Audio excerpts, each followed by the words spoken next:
Happy Thursday to you. Welcome in a little day game edition of First Pitch here on the WagerTalk TV YouTube channel. If you haven't already, make sure you're subscribed so you never miss when we're going live, or we're dropping games a little bit early here for you today with 4 of the 6 games on the MLB slate all going in the afternoon.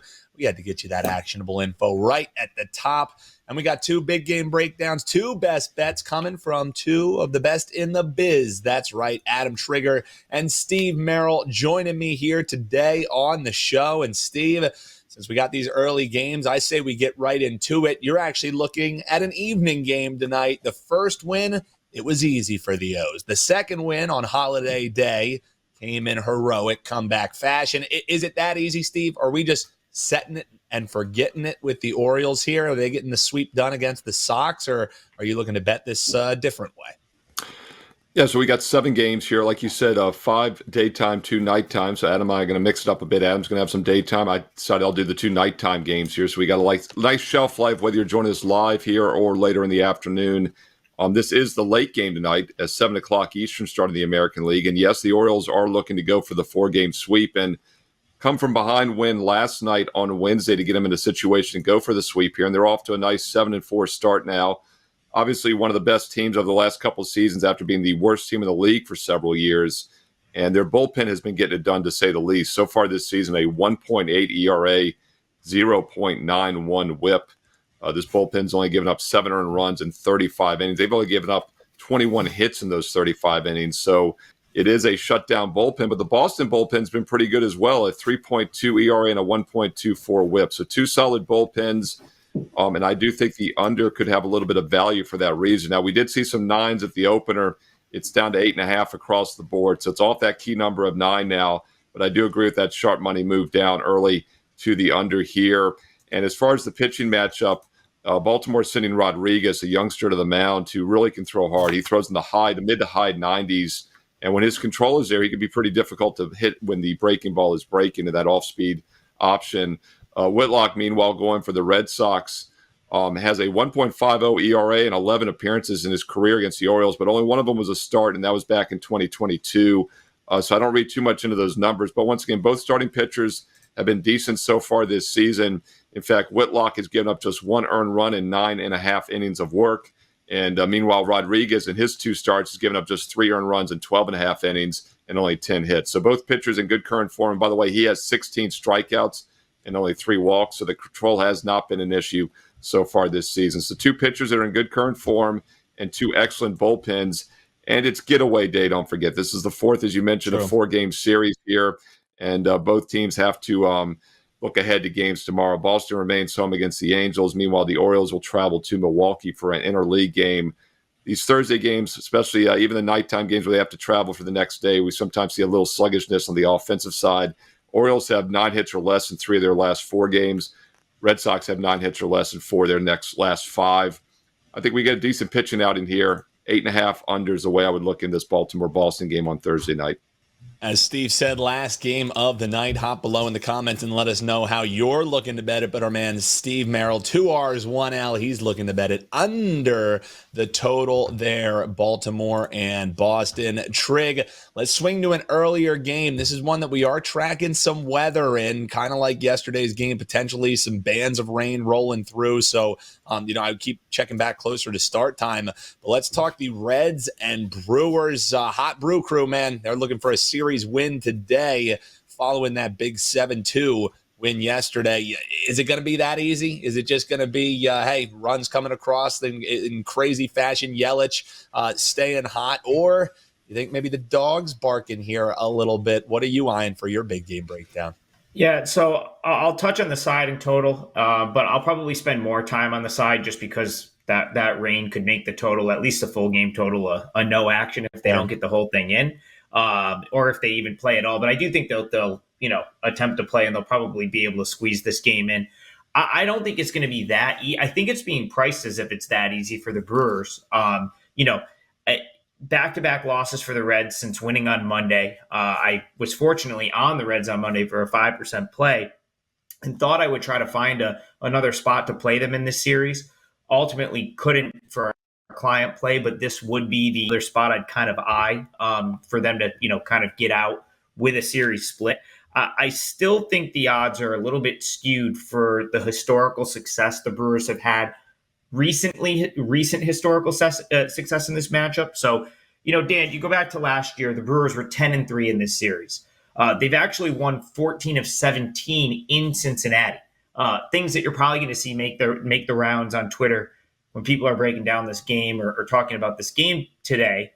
But I think that's a little bit overblown. And I think the reason it maybe is a little bit inflated is based on the fact that the Reds, you go back to the beginning of last season, a lot of these guys were in AAA. Certainly go back to 2022 when some of that 14 of 17 in Cincinnati was accumulated. And this was a very different Reds team, a Reds team that A, was not as good as this one, and B, this Reds team is still maturing, right? Like, Ellie De La Cruz is a household name now to baseball fans.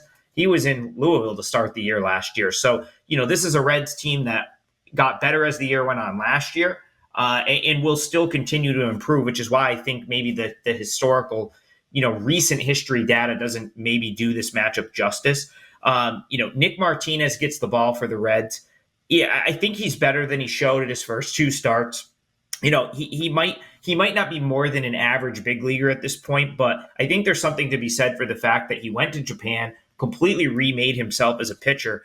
In the 2 years he's been back, right? So he went to Japan for 4 years. In the 2 seasons he's been back, he's held a whip of under 1.3. That's very, very good for that sample size as a starting pitcher. So he's like a veteran guy. I don't think he's going to beat them you're not going to be able to just blow him out very often. He seems like a guy that's pretty reliable for 5-6 innings and is going to keep you in the game. Now, Freddie Peralta, stuff is electric. He gets priced as a top option, though, right? Like you can see it in the line right here. He's priced as a road favorite in this game. And so just to give a lean toward the total, I think Martinez probably does need to pitch well here for the Reds to win. So that makes me lean toward the under 8.5 as well. But, where Peralta will potentially get into trouble is just grooving his fastball. If you go back to the Mariners start, that third time through the order, they started to figure him out and they were able to score some runs. So I think just numbers wise, Reds being an underdog at home is the value. I do think that runs maybe at a premium here. The Reds have all their top bullpen arms, which is something I like to see when I back the Reds. So I'll give a lean toward the Reds plus 115 and toward the under 8.5 in this early game in Cincinnati this afternoon.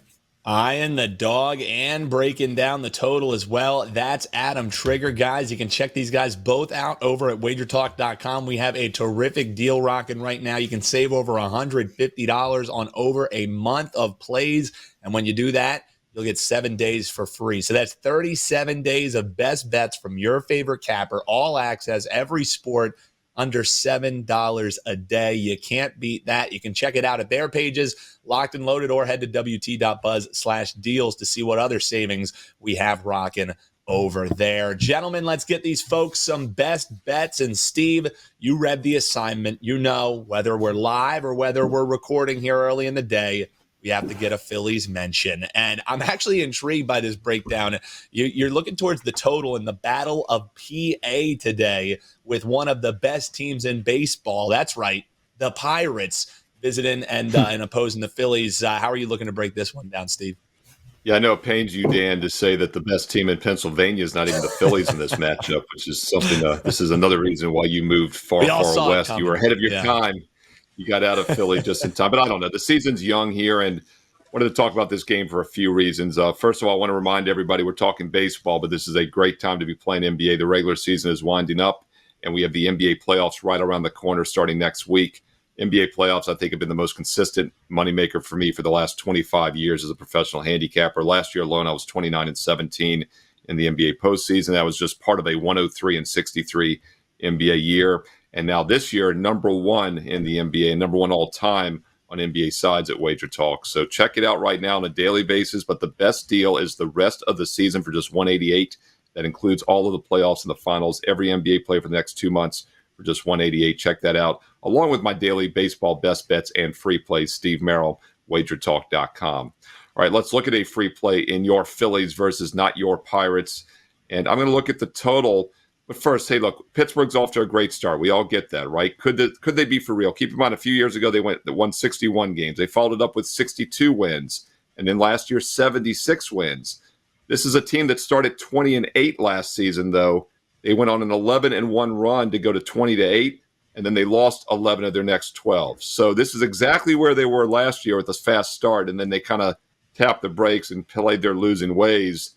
So I'm not going to read too much into the strong start. Keep in mind their first 7 games, their 6-1 start came against the Marlins and the Nationals, and they played the Tigers twice. Now, yes, they did win 2 out of 3 against the Orioles, who are a solid team, but this is still a step up in class against Philly, and it starts tonight, the first of 4 straight games in Philly against the Pirates.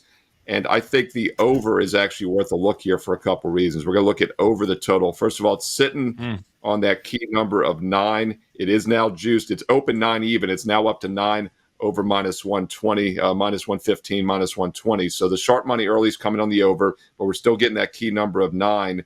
And I do like this Pirates offense. I know they've played some bottom feeders, but hey, look, they're still putting the ball in play. They're still getting some runs. In fact, they're averaging 5.7 runs a game, batting .270 as a team. On the road this season, the 7 road games, 7 runs a game, .283 team batting average. So I do think the offense has some punch this year. Not totally sold yet on the pitching. The bullpen's been okay. I think that will falter at some point, but your Phillies bullpen has not been okay. 5.4 ERA in all games, including an 8.0 ERA in their 6 home games. So I do think Pittsburgh will have some more success again tonight offensively. And we look at this pitching matchup as well. A youngster rookie, Jared Jones, goes for the Pirates, and he's been okay so far in 2 starts, but I think he is due to regress. In fact, if you look at his minor league numbers, he had about 70 career appearances in the minors, a 4.31 ERA. That's a below average ERA for the majors, let alone the minors. So I'm not sold on Jared Jones. He's given up 5 runs in 11 and a half innings. I think he is very hittable. Wouldn't be surprised to see that Phillies offense heat up tonight and get some runs against a shaky starter. It all adds up to an over 9 between the Phillies and Pirates tonight at 6:40 Eastern on Thursday night. Yeah, anytime that you're talking about the Phillies bullpen and the woes, you could have just clipped that from like the last 5 seasons and just been like, hey, Phillies bullpen, probably could fade them this evening. This is also a game, Steve, that we want to keep an eye on the weather. It looks like it should just be light rain going through, but something that does kind of back up the way that Steve's looking is winds could be blowing out if it remains throughout this evening, 10 to 15 mile per hour with gusts even higher out to left. So balls could be flying a little bit as long as the rain cooperates in that one. Adam, earliest game on the board. We talked the latest game on the board with Steve, but let's get right into it. I'm sure people have scrolled forward in the video so that they can hear your thoughts on Braves and Mets. If you did, folks, make sure you scroll back and check out the rest of the actionable info these gentlemen have. But no game yesterday. Talk about rainouts. Ended up actually pushing the final day or the initial debut of Winans on the mound for the Bravos. He's going to oppose Jose Quintana tonight. How do you see this one shaking out?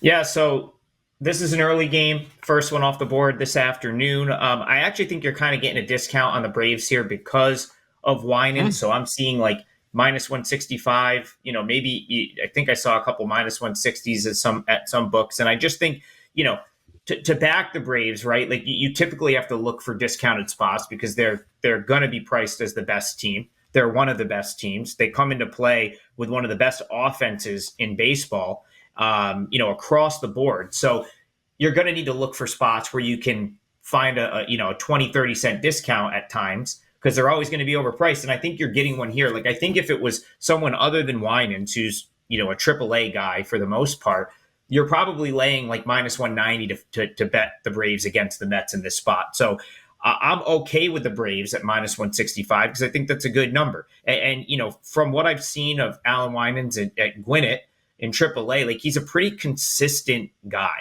Like he's one of the guys I've seen at AAA that really sort of looks like he belongs on a big league mound, just the way he carries himself, the way he kind of works in and out of jams. Career AAA numbers, 2.83 ERA, 1.08 WHIP, and those are his numbers at AAA as well. So, he's been very consistent, and I think most people are going to look at this game and say, okay, well, what did he do in the big leagues, right? Like, well, last year he had a 5.29 ERA in 6 starts for the Braves. Well, his stuff is not devastating. So over the course of 6, 7, 8 big league starts, he's probably going to get hit. But in a one-off situation against a Mets team that's averaging half of what the Braves are averaging offensively right now, like, a little bit over 3 runs, I'd be willing to sort of roll with Winans as the starter here. We talked about the Braves offense very briefly.